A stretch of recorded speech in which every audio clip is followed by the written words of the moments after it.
আমার লাগতেছে না এটা জানি, কিন্তু অন্যজনের সেটা জানি না। আচ্ছা, তো আমরা পূর্বের ক্লাসে সম্পূর্ণ শপিফাইটা কিভাবে ম্যানেজ করতে পারি ক্লায়েন্টের জন্য বা নিজের জন্য, নিজের বিজনেসের জন্য বা ক্লায়েন্টের বিজনেসের জন্য। কিন্তু আমরা দেখি নাই যে আসলে একটা শপিফাই থিম, যে কোনো শপিফাই থিমকে কিভাবে কাস্টমাইজ করতে হয়। কাস্টমাইজ বলতে আমি বুঝাচ্ছি শপিফাই যে ওয়েবসাইটটা আছে, যে থিমটা আছে, সেই কন্টেন্টগুলোকে আপনি কিভাবে পরিবর্তন করতে পারেন। তো আমি অলরেডি দেখাইছি যে এই টাইটেলটা কিভাবে চেঞ্জ করতে হয়, কিভাবে এই মেনুগুলোকে নেভিগেশনের মাধ্যমে চেঞ্জ করতে হয়। এখন দেখাবো হচ্ছে যে আপনি ওয়েবসাইটের মধ্যে যে কোনো থিম হোক না কেন, সবগুলো থিমের কন্টেন্ট আপনি একটি জায়গা থেকে চেঞ্জ করতে পারেন। এটা হচ্ছে কাস্টমাইজ অপশন থেকে। এখানে দেখুন প্রোডাক্টের পেজের কোথায় কোথায় ক্যাটাগরি কালেকশনটা দেখাবো, কোথায় এই ইমেজটা আসবে নাকি আসবে না, কোন দিক থেকে আসবে এটা দেখুন। এই ইমেজটা আছে এদিকে, আবার এই ইমেজটা আছে এদিকে। আপনি চাইলে এই ইমেজটাকে এদিকে নিয়ে আসতে পারেন, আবার এদিকে নিয়ে আসতে পারেন। আপনি চাইলে এই ক্যাটাগরিগুলোকে, এই প্রোডাক্টগুলোকে আপনি নিজের ইচ্ছে মতন করে সাজাতে পারেন। এই পুরো পেজটা এই টাইটেলগুলোকে সরিয়ে দিয়ে আপনি শুধুমাত্র এই প্রোডাক্ট পেজগুলোই রাখতে পারেন। আবার এখানে দেখুন কিছু কন্টেন্ট আছে, সেই কন্টেন্টগুলোকে আপনি চেঞ্জ করতে পারেন। তারপর আছে এখানে ব্লগ পোস্ট আছে, চাইলে ব্লগ পোস্ট দেখাতেও পারেন, আবার নাও দেখাতে পারেন। আপনার যেই সাবস্ক্রিপশন ফর্মটা আছে ইমেলের জন্য, যাতে আপনি নিউজ লেটার পাঠাতে পারেন, এই নিউজ লেটারের জন্য আপনি কাজ করতে পারেন। এটাকে কিভাবে হ্যান্ডেল করবে, সেই ইমেলটা এসে কোথায় জমা হবে, সেগুলো নিয়ে কাজ করতে পারেন। এই যে দেখুন মেনুটা কিন্তু পরবর্তীতে জমা হয়েছে কন্ট্যাক্ট নামে। ওকে, এই কন্টেন্টগুলোকে কিভাবে পরিবর্তন করবো সেটাই আমরা দেখবো। আচ্ছা, আমরা চলে আসতেছি এখান থেকে। আমরা প্রথমে যাব অনলাইন স্টোর। অনলাইন স্টোরের মধ্যে দেখতে পাবো থিমস আছে। এই থিমসের মধ্যে যদি আমরা কাস্টমাইজে ক্লিক করি, কাস্টমাইজে ক্লিক করলে তার পূর্বে আমি এক কাজ করি, আমরা একটা সিম্পল থিম নেই, ডাউন থিম। এই থিমটা সুন্দর দেখতে, আর কাস্টমাইজ করাটাও ইজি হবে বোঝানোর জন্য। তো ডাউন থিমটা এখন পাবলিশ করা আছে। এখন আমি এটাকে কাস্টমাইজে গেলাম। কাস্টমাইজ করার জন্য প্রথমে আপনি পাবেন হচ্ছে মেনু। ওকে, আপনি মেনুটাকে এখান থেকে চয়েস করতে পারবেন যে আপনি ডিফল্ট যে লোগোটা আছে, এই যে আশিকি, এখানে আপনি কি লোগো দেখাতে চান, চেঞ্জ লোগো, রিপ্লেস করবেন, সিলেক্ট লোগো। লোগো শপিফাই নিজস্ব ইমেজের অপশন আছে, আপলোড, অথবা আপনি নিজে ওই যে ফ্রি ইমেজেস আছে, আপনি চাইলে নিজেও এখানে ইমেজ আপলোড করতে পারেন। ফ্রি ইমেজ, আমি যে কোনো একটা ইমেজ এখান থেকে নিজের ক্যাটাগরি অনুযায়ী আমি দেখিয়ে দিচ্ছি। বেবিস পেলাম,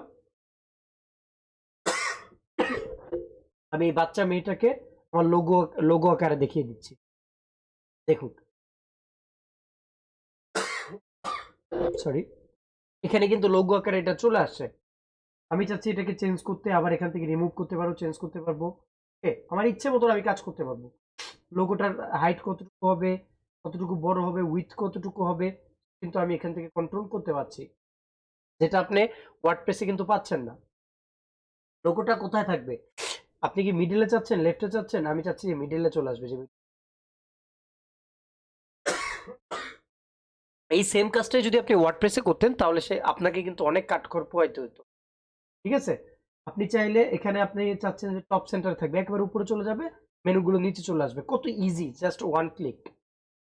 ওকে, আপনি এখন মেনুটা বানাবেন। মেনু আপনার অলরেডি বানানো থাকতে পারে, কিংবা আপনি নিজে বানাতে চাই যে main menu. Main menu change করতে যাচ্ছি, চেঞ্জ মেনু, রিমুভ মেনু। আমি চেঞ্জ মেনু করব। এখন চেঞ্জ মেনু করতে হলে আপনাকে পূর্বে থেকে মেনুটাকে ক্রিয়েট করে নিয়ে আসতে হবে, কিংবা আপনি চাইলে এখানেও ক্রিয়েট করতে পারেন, ক্রিয়েট মেনু। তো সে আপনাকে এই পেজেস এর কাছে নিয়ে আসবে, নেভিগেশনের কাছে নিয়ে আসবে। নেভিগেশনে নিয়ে আসে, এখানে আপনি পেজ ক্রিয়েট করতে পারেন, ক্যাটাগরি ক্রিয়েট করতে পারেন। এখান থেকে আপনি মেনুটাকে ক্রিয়েট করবেন, কোনটাকে কোনটার আন্ডারে আপনি দেখাতে চান সেটা আপনি এখান থেকে করতে পারেন। ওকে, তো মেনু নিয়ে কারো কোনো কোশ্চেন? আমি অলরেডি পূর্বে ভিডিওতে দেখিয়েছি যে কিভাবে মেনুটাকে কোথা থেকে হ্যান্ডেল করতে হয়। কারো কোনো কোশ্চেন? হ্যাঁ, আমার একটা কোশ্চেন হলো, মানে স্যার, ভাইয়া ওই মানে ইমেজের যে সাইজটা, ওইটা নিয়ে আমার একটু প্রবলেম হয়। মানে কোন থিমে আমি ইমেজের, মানে কোন সাইজে আমি সেটা আপলোড করব, মানে আচ্ছা, হেডার ইমেজ, এটা প্রোডাক্ট আসলে ইমেজ। ডিপেন্ড করে যে আপনি যদি শপিফাই সার্চ করেন, আপনি কেমন চাচ্ছেন। Shopify, Shopify logo size 450 × 250। এটা হচ্ছে স্ট্যান্ডার্ড, আপনি এই লোগো সাইজটাই আপনি ইউজ করতে পারেন আপনার ওয়েবসাইটের জন্য। ওকে, জি। সেপারেট লাইন ইউজ করতে পারেন, দ্যাটস মিন আপনার হেডারের নিচে মেনুর নিচে একটা সেপারেশন। মোবাইল লেআউট সেন্টার, মোবাইলে এই মেনুটা কোথায় থাকবে? সেন্টারই থাকবে, কিংবা লেফটে চলে যাবে।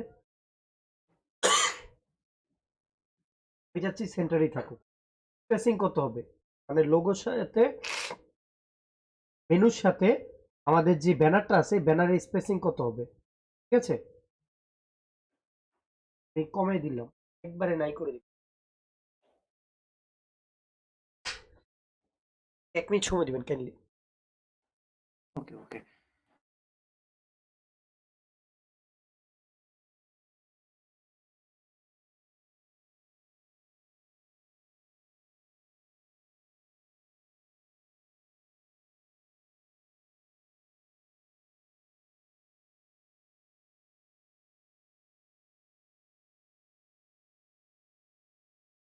পরবর্তীতে আছে হচ্ছে এগুলো আপনারা অটোমেটিকলি একটু একটু করে আপনারা সরিয়ে সরিয়ে দেখবেন যে কোথায় কি আছে, ঠিক আছে? আমি নিজেও এগুলো মুখস্থ করি নাই কিছু করে, আর এগুলো মুখস্থ করার কিচ্ছু না। আপনি জাস্ট একটু ক্লিক করবেন, একটু একটু করে বাড়াবেন কমাবেন, আর দেখবেন যে কোনটা কোন দিকে যাচ্ছে, ঠিক আছে? এটা হচ্ছে মেনু, বুঝাই যাচ্ছে যে এটা হেডার। তারপর আছে কি টেমপ্লেট, টেমপ্লেটের মধ্যে গেছে ইমেজ ব্যানার, বোঝা যাচ্ছে যে এটা ব্যানার, ঠিক আছে? ইমেজ টেক্সট, ইমেজ টেক্সট মানে যে তারা বলে দিছে যে এটা হচ্ছে ইমেজ আর এটা হচ্ছে টেক্সট। আর টেক্সটটাকে আপনি চাইলে এখান থেকে চেঞ্জ করতে পারেন, আবার এখানেও ব্যানার ইমেজ। এই হেডিং কি হবে, তার নিচে কি হবে, যেমন বেস্ট কমার্স প্ল্যাটফর্ম এক্সেট্রা, আমরা যে কোনো কিছু দিতে হয়, জাস্ট বোঝানোর জন্য যা দিয়ে দিচ্ছি, প্ল্যাটফর্ম নিয়ার মি। টেক্সটের সাইজ কি হবে, টাইটেলের চাইলে বড় করতে পারেন, ছোট করতে পারেন, মিডিয়াম স্মল লার্জ করতে পারেন, নিজের ইচ্ছা মতন এটাকে নিতে পারবেন। গিভ কাস্টমার্স ডেলিভার, এই যে নিচের টেক্সটটা ক্লিক করবেন চলে আসবে বাটন, বাটনের লেখা কি হবে, বাটনের সাইজ কি হবে, কোথায় ক্লিক করলে কোথায় যাবে, এই যে শপ অল, এটা হচ্ছে টেক্সট, এটা হচ্ছে কোথায় ক্লিক করার পরে যে ফার্স্ট বাটন লিংক, বাটনে ক্লিক করার পর তার মানে বোঝা যাচ্ছে যে আরেকটা আরো অনেকগুলো বাটন আছে, ঠিক আছে? First button, second button, third button, এরকম অনেকগুলো আছে। কোথায় ক্লিক করলে কোথায় যাবে, ফার্স্ট বাটনে ক্লিক করলে সে যাবে হচ্ছে কালেকশন পেজ, কালেকশনের নাম হচ্ছে একটা কালেকশন দিয়ে কিডস চয়েস।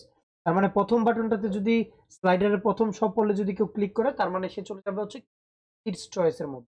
ওকে, সেকেন্ড বাটন লিংক, তার মানে এটা একটা স্লাইডার, তার ভিতরে 3টা পেজ থাকতে পারে, 2টা পেজ থাকতে পারে, সেই অনুযায়ী আপনি কোথায় যাবে সেই বাটনগুলো, সেই টেক্সটগুলো। ওকে, এই যে রিচ টেক্সট, রিচ টেক্সট হচ্ছে এই যে এটা। ওকে, জি ভাইয়া। এই যে ইমেজ ব্যানার, আপনি এখানে ক্লিক করলেন, এই যে টাইটেল, টাইটেলে ক্লিক করলেন, টাইটেল কোথায় আছে সেটা চলে আসবে, টেক্সটে ক্লিক করলেন, এটা চলে আসছে, দেখছেন? সিম্পল। অ্যাড ব্লক, নতুন একটা কন্টেন্ট এখানে দিতে যাচ্ছেন, কি দিতে যাচ্ছেন, ক্যাপশন, টেক্সট, বাটন, আপনি একটা বাটন এড করতে যাচ্ছেন, এই যে বাটন চলে আসছে। কতটা ইজি চিন্তা করে দেখছেন? আপনি ইচ্ছে করে ইচ্ছে মতো আপনি এটাকে কাস্টমাইজ করতে পারবেন, পারা যাবে। দেখেন জি ভাইয়া, সবগুলো জি। এখানে আছে। এই যে কালেকশন, আপনি এখানে চাচ্ছেন যে একটা প্রোডাক্টের কালেকশন গুলো এখানে দেখাতে, ঠিক আছে? আপনি কালেকশনটাকে যে আবার অফ করে রাখতে পারেন যে এখানে কিছু থাকবে না, অফ হয়ে গেছে, ক্লিক করবেন আবার চলে আসবে, এটা একটা কালেকশন। আর এটা দেখুন একটা প্রোডাক্ট, এই যে ক্লিক করছি, যেটাতে ক্লিক করবো দেখেন সেটা সিলেক্ট হয়ে গেছে, এটা একটা কালেকশন, এটা একটা সিঙ্গেল প্রোডাক্ট, এটা আবার একটা কালেকশন। ওকে, আপনি চাইলে আপনার মতন করে যে ব্লকগুলোকে ডিজাইন করে নিতে পারবেন। ওকে, ডিলিট করে দিতে পারবেন, হাইড করে রাখতে পারবেন, কপি করতে পারবেন, মানে এই সেম ডুপ্লিকেটটা নিচে আরেকটা হয়ে যাবে, বানাতে পারবেন। এই যে এখানে আবার এটাকে উপরে নিচে করতে পারবেন, দেখছেন? আপনি যেখানে নিয়ে যাবেন সে বলে দিচ্ছে আপনার ইমেজটা ব্যানারের উপরে চলে গেছে, দেখছেন? আবার নিচে চলে আসছে, মানে আপনি ইচ্ছে মতন করে এটার যে ইয়েগুলো আছে, সেকশন গুলো আছে, সেকশন গুলোকে যেখানে ইচ্ছা আপনি কাস্টমাইজ করতে পারবেন। এই যে একটা ভিডিও, এই যে এটা একটা ভিডিও, আপনি চাইলে ভিডিওর জায়গায় এই যে ইউটিউব ভিডিও, আপনি এই যে এখানে ক্লিক করলে এই ভিডিওর সকল ইনফরমেশন গুলো এখানে চলে আসবে। প্যাডিং কত পাবে, প্যাডিং মানে উপরে কতটুকু জায়গা পাবে, নিচে কত জায়গা পাবে, ভিডিওতে ব্যাকগ্রাউন্ড কি থাকবে, এটা ইমেজ দিলে ইমেজ দিয়ে দিতে পারবেন, বাটন কি থাকবে সেটা। আবার নতুন করে যে চাচ্ছেন যে এই সেকশনের নিচে আপনি একটা নতুন সেকশন বানাতে, যে অ্যাড সেকশন ক্লিক করলাম, কতগুলো আছে, ব্লগ পোস্ট দিতে চান, হ্যাঁ ব্লগ পোস্ট আসুক, এই যে ব্লগ পোস্ট, একটা ব্লগ পোস্ট আপনি এখানে চাইলে আবার কয়টা ব্লগ পোস্ট দেখাতে চান, এই যে একটা, তিনটা, চারটা ব্লগ পোস্ট দেখাবে, এটা ছোট হয়ে যাবে, তার মানে এই পেজের মধ্যে ফার্স্ট পেজে চারটা ব্লগ পোস্ট দেখাবে। আপনারা জাস্ট এগুলোকে ক্লিক করে করে করে এগুলো দেখে নেবেন, একবারে ইজি, পানির মতন সহজ। কালেকশন লিস্ট দেখাতে চাই, কালেকশন লিস্ট চলে আসছে। কারো কোনো কোশ্চেন? না ভাইয়া। এগুলো কি মনে হচ্ছে যে আমি কঠিন করে দেখাচ্ছি না সহজ করে? জি, সহজ করে ভাইয়া। দেখেন এই যে ফুটারের কথা বলছিলাম, যে ফুটারের সবকিছু, যে কুইক লিঙ্কস, এই যেগুলো হচ্ছে কুইক লিঙ্কস, আপনি চাইলে কুইক লিঙ্কসের জায়গায় অন্য কিছু লিখতে পারেন, মেনুটা চয়েস করে দিতে পারেন, কোন মেনুটা এখানে দেখাবে। ইনফরমেশন, ইনফোতে যান, ইনফো টাইটেল চেঞ্জ করেন, মেনু চেঞ্জ করেন, কি দেখাতে চান, আওয়ার মিশন, এই যে টাইটেল, ডিসক্রিপশন, এরপরে ইমেলে ক্লিক করেন, ইমেলটা চলে যাবে, ইমেলের মধ্যে কি যাবে, কোথায় যাবে ইমেলটা, কোথায় যা জমা হবে, সবকিছু এখানে আছে, কতটুকু বড় হবে, কতটুকু ছোট হবে, টপ মার্জিন, টপ প্যাডিং, এই বিষয়গুলো। কথা কি বুঝাতে পারতেছি? এই যে জি থিম ভাইয়া। সেটিং, আচ্ছা, প্রত্যেকটা বিষয়ের একটা পাবলিক জায়গা থাকে, যেমন পাবলিক, ওখান থেকে আপনি কি করতে পারেন, যে সমস্ত থিমটাকে চেঞ্জ করতে পারেন, যেমন লেআউট গুলো, কালার্স গুলো কি কি থাকবে, যেমন প্রাইমারি কালার থাকবে সাদা, সেকেন্ডারি কালার থাকবে অ্যাকসেন্ট, অ্যাকসেন্ট গ্রাডিয়ান্ট, কি কি থাকবে এখানে চেঞ্জ করতে পারেন। টাইপোগ্রাফি মানে এই যে লেখাগুলো,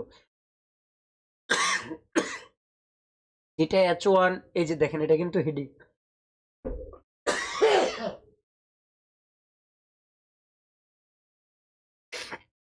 ঠিক আছে?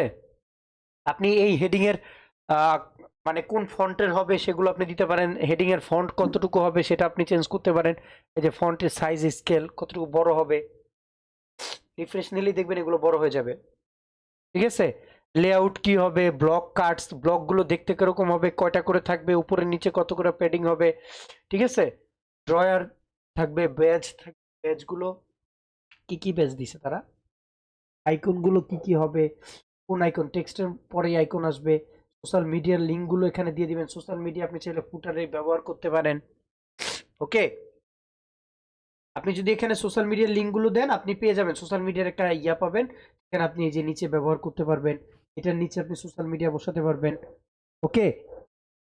এরপর আছে হচ্ছে অ্যাপ এমবেডেড, কোনো অ্যাপের ইনফরমেশন গুলো এখানে এমবেড করে রাখলে, ওকে? জি ভাইয়া। কারো কোনো কোশ্চেন?